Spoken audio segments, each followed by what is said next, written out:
Hey, you're finally here. Wanna start?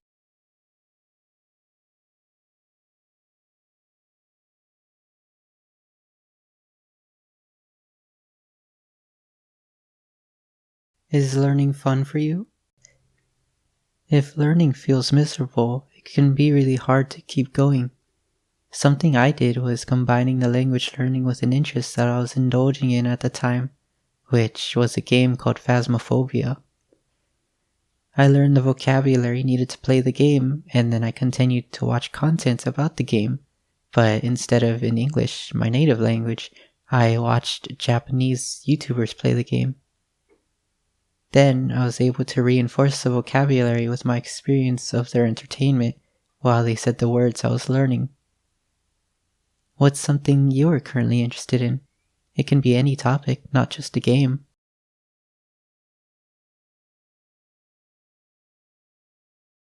Another thing to look out for is excessive focus on grammar.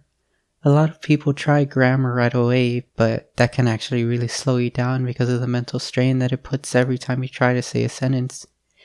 It's fine to learn some important things that you can't speak without, but saying simple sentences that barely make any sense is much better than not being able to speak at all.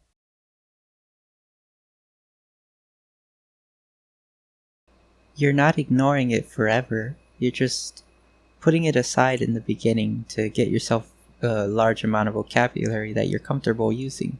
Then, once you've done that, you can return to it later.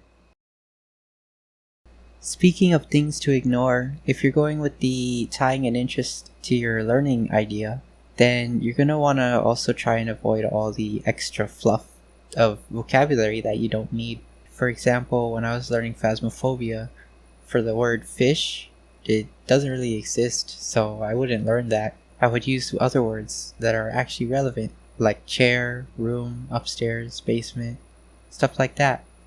That's all for today. Thanks for stopping by. See you next time.